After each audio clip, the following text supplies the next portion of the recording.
नमस्कार। आप देख रहे हैं ब्लैक एंड व्हाइट न्यूज। आज की बड़ी खबर आजमगढ़ से है, जहां राजकीय मेडिकल कॉलेज चक्रपानपुर के 110 आउटसोर्स सुरक्षा कर्मियों की नौकरी अचानक खत्म कर दी गई है। इससे नाराज कर्मियों ने मंडला आयुक्त से मुलाकात कर अपनी सेवा बहाल करने की मांग की है। इन कर्मियों का आरोप है कि उनकी नियुक्ति उस जमीन के बदले में की गई थी जिसे उनके परिवारों ने मेडिकल कॉलेज के निर्माण के लिए दान दिया था। वे वर्ष 2009 से 2012 के बीच आउटसोर्स के तहत सुरक्षाकर्मी और सफाई कर्मी के रूप में कार्यरत थे। कोरोना काल के दौरान इन कर्मियों ने अपनी जान जोखिम में डालकर वार्ड बॉय और अटेंडेंट के रूप में मरीजों की सेवा की। तत्कालीन प्रधानाचार्य ने उन्हें सम्मानित भी किया था। कर्मियों का कहना है कि सरकार द्वारा उन्हें नियमित करने का वादा किया गया था, लेकिन अब शासनादेशों की अनदेखी करते हुए उन्हें नौकरी से हटा दिया गया है।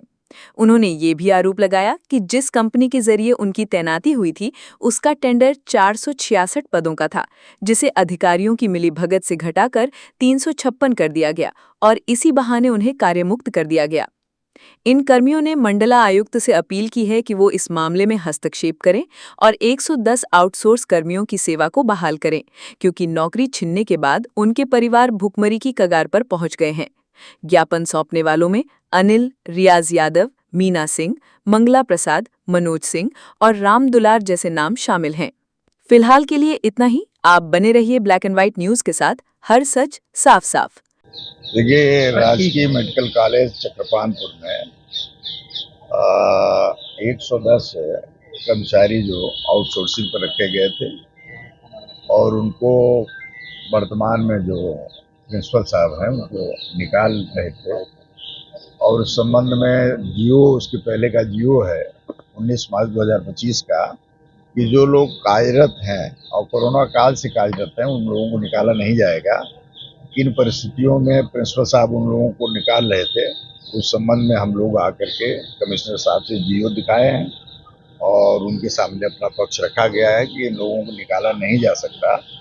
यह लोग चीफ सेक्रेटरी के जो जियो है उसके अनुसार इन लोगों को रखा जाएगा और आगे आने वाली जो नियुक्तियां हैं उसके आधार पर वो निर्धारण जियो के अनुसार होगा। सर, सबसे आपकी वार्ता सफल रही है या? सफल रही है। वार्ता हुई मंडलायुक्त से, किस संबंध में हुई और क्या निष्कर्ष निकला? आप देखिए, हम लोग सभी विधायक, हमारे अध्यक्ष जी हैं माननीय आनंद हरदार यादव जी, भाई अखिलेश जी, संग्राम भाई थे, हम लोग सभी लोगों ने, पूजा जी हैं, ये सभी लोगों ने हम लोगों से मिलने का काम किया। क्योंकि जो ये प्रिंसिपल है ये लोग हैं मनमानी कर रहे हैं। अच्छा, जो 110 लोगों की इन्होंने निकाल दिया, आज तो कोई कंपनी भी आई मगर इन्होंने निकालने का काम नहीं किया। हर कंपनियां बदलती गई, आती गई, मगर ये लोग काम करते रहे। मगर अब की बार इन्होंने इस तरह से करके नोटिस दे दिया ताकि कहीं नियम नहीं है। जो कमिश्नर साहब ने खुद पढ़ा उस आदेश को 2025 का पढ़ा, मगर कहीं उसका जिक्र नहीं है कि इनको निकाल के किया जाए। ये तो लोगों की मिली भगत से हो रहा है। मगर इसीलिए हम लोग कमिश्नर साहब के पास आए और उन्होंने सबको संतुष्ट किया कि वही वो जो लेटेस्ट जो आया है आदेश, उसी को हम मानेंगे। तो इन्होंने उसी पर बात में कह दिया कि जो लेटेस्ट आया है तो आप करिए, उस पर रखिए, अगर जरूरत पड़ी तो हम बात कर लेंगे, ऊपर बात कर लेंगे। ये लोगों की जमीनें निकली हैं, जलालपुर के लोग ज्यादातर हैं, इन लोगों की जमीनें निकली हैं, हर बात है, काम भी कर रहे थे, तो इनको निकाल देंगे, कोई बात नहीं हुई। ये मामला में विधानसभा में भी ये बात वित्त मंत्री जो हमारे सुरेश खन्ना है, उन्होंने ये बात के जवाब दिया था, क्वेश्चन पर जवाब दिया था। उन्होंने कहा था कि आउटसोर्सिंग को जो रखेगा उनको नहीं निकाला जाएगा। अगर भर्ती को करना तो इसके बाद जो हो प्रक्रिया में उनको नए भर्ती कर सकते हैं, मगर इनको निकालने का काम न करें। तो ये हर लोगों का आदेश है, मगर ये लोग, इसीलिए हम लोग आए हैं मिल करके कि ये गलती न किया। ये तो रोजगार दे नहीं रहे, भाजपा सरकार कोई रोजगार तो दे नहीं रही, नौकरी दे रही है, तो आउटसोर्सिंग भी पाला पड़ा है। अरे भाई, आउटसोर्सिंग से हो रहा है, जानते हैं कि ये मिली भगत है।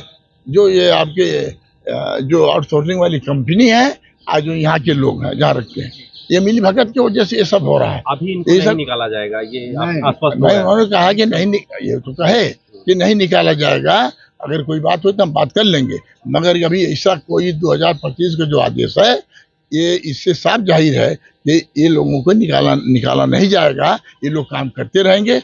इसके बाद जिसको आगे की जगह खाली है तो उन लोगों को रखने का काम हर 3 साल पे टेंडर हो रहा है और सोर्सिंग का ठेकेदारों का टेंडर हो रहा है हर बार इसी तरीके से। और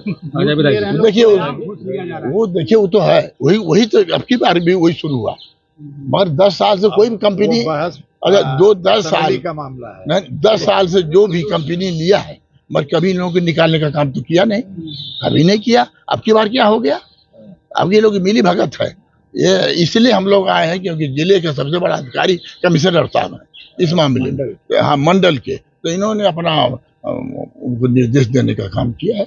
आप लोगों के साथ सपा का प्रतिनिधि मंडल आया था विधायकों का, तो क्या आश्वासन मिला है? अपना परिचय देते हुए। जी, मेरा नाम अजय कुमार है और हम लोग स्थानीय राजकीय मेडिकल कॉलेज के निवासी हैं और कर्मचारी भी हैं। बहुत दिनों से ये मामला चल रहा है कि जितने भी आउटसोर्सिंग कर्मचारी हैं 110 सुरक्षा गार्ड को लेके असमंजस चल रहा था।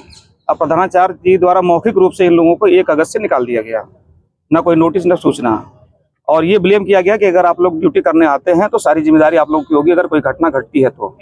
इसी संबंध में आज माननीय विधायकगण लोग आए, मिले कमिश्नर साहब से। कमिश्नर साहब ने स्पष्ट कहा है कि मेरे पास 19 मार्च 2025 का एक शासनादेश है जिसमें प्रमुख सचिव जी ने ये लिखा है कि जितने भी कर्मचारी कार्यरत हैं वो ड्यूटी करेंगे, उसके अलावा अगर आपको भर्ती करनी है तो आप कर सकते हैं। तो ये मंडल मेरा है, मंडल की जिम्मेदारी मेरी बनती है। तो मेरा ये निर्देश आपसे है कि जितने भी कर्मचारी कार्य कर रहे हैं वो सारे के सारे काम करेंगे। बाकी अगर कोई समस्या आएगी तो आप मुझसे कहिएगा, मैं शासन से बात कर लूंगा। तो आप लोग अस्वस्थ हैं अब अपनी ड्यूटी? अभी हम लोग एकदम बिल्कुल अस्वस्थ हैं। माननीय मंडल आयुक्त के निर्देशानुसार उन्होंने कहा आप लोग जाइए ड्यूटी करिए। तो अब यहाँ से सारे कर्मचारी यहाँ से जाएंगे। कुछ लोगों का वेतन भी काफी समय से नहीं मिला है। विगत 6 महीने से इन लोगों का वेतन नहीं मिला। इस बीच जब हम लोगों ने ज्ञापन दिया कमिश्नर साहब को, डीएम साहब को, तो बीच में 1 हफ्ते के अंदर 2-2 महीने 3-3 महीने का इन्होंने वेतन दिया और उस वेतन में भी इन्होंने हर कर्मचारियों का वेतन काटा है। किसी का 1500, किसी का 2000, मतलब एक तरह का समझ लीजिए कि 400 कुछ जो संख्या है उसमें से मांग के चलिए कि 40 से 50 लाख रुपया इन्होंने कटौती की है, जो एक बहुत बड़ा गंभीर मुद्दा है। कर्मचारी से काम करवा के अब पैसा भी कटौती कर लिया। कुछ कर्मचारी इसमें ऐसे हैं कि जिनकी उम्र 60 साल होने के बावजूद भी इन्होंने 6 महीना काम करवाया और उनका वेतन भी नहीं दिया, उनको निकाल दिया गया। तो यह कार्य किसके द्वारा किया जा रहा है? इसमें सारा जो भी चीजें आती हैं शासनादेश वो प्रिंसिपल के तहत आती है। प्रिंसिपल जो एजेंसियों के तहत टेंडर करवाती है, तो मुख्य रूप से इसमें जो कार्यवाहक प्रधानाचार्य हैं डॉक्टर बीके राव, इसके पहले ये नोडल थे इसी आउटसोर्सिंग के। इन्होंने इसी कर्मचारियों से काम भी करवाया पूरे मेडिकल कॉलेज में, लेकिन 2-4 बाबुओं की मिली भगत की वजह से प्रिंसिपल साहब जी अब किसी लालच में आ गए हैं, क्या आ गए हैं, उन्होंने बस सीधे मौखिक रूप से मांगने पे कि लिखित दीजिए या कोई सूचना दीजिए, किसी तरह का कोई उनके पास जवाब नहीं है। क्या रिन्यूअल करने के नाम पे कुछ पैसे की भी डिमांड की जा रही थी? नहीं, अभी हम लोग के सामने तो नहीं आई, लेकिन ऐसी हवा चल रही है अंदर कि 2-4 दिन के अंदर ये ऑनलाइन पोर्टल पे टेंडर ये चढ़ जाएगा कि अलग से जो कर्मचारी यहाँ से हटे हैं नियुक्ति की जाए। तो इनको हटा के फिर दोबारा ये टेंडर करना चाह रहे हैं कि कोई दूसरे कर्मचारी आएंगे बाहर तो उनसे कहीं ना कहीं कुछ अपना धन उगाई का करेंगे। अभी आप लोग अस्वस्थ हैं? अभी अस्वस्थ हैं। अब हम लोग यहाँ से जा रहे हैं, उनके यहाँ मिलते हैं, देखते हैं वो क्या कहते हैं। उसके बाद जैसा निर्देश रहेगा फिर आके मंडल आयुक्त साहब से मिलेंगे। कार्यरत हैं? हम एमएस ऑफिस में ड्यूटी करते थे, चक्रपानपुर, पीजीआई चक्रपानपुर। आप किस संबंध में यहाँ जिला मंडल आयुक्त कार्यालय आप लोग ड्यूटी कर रहे थे, उसमें निकालने के लिए सब प्रिंसिपल बोले हैं कि आप लोग जाइए घर, आप लोगों का रजिस्टर नहीं लगेगा। कब से आप ड्यूटी कर रहे थे और क्यों निकाला जा रहा है? अब तो वही जाने, 3-4 बाबू 2016 से कर रहे हैं ड्यूटी। इससे पहले भी आपने जिला अधिकारी को ज्ञापन दिया था, उसका क्या निष्कर्ष निकला? हमें कुछ नहीं निकला। आज विधायकों का प्रतिनिधि मंडल आया था जी, तो क्या आश्वासन मिला है मंडलायुक्त से आपको? वो लोग बोले हैं कि आप लोग जाइए ड्यूटी करिए। ड्यूटी करिए। हाँ कमिश्नर साहब का स्पष्ट आदेश है जी, कि मंडल मेरा है,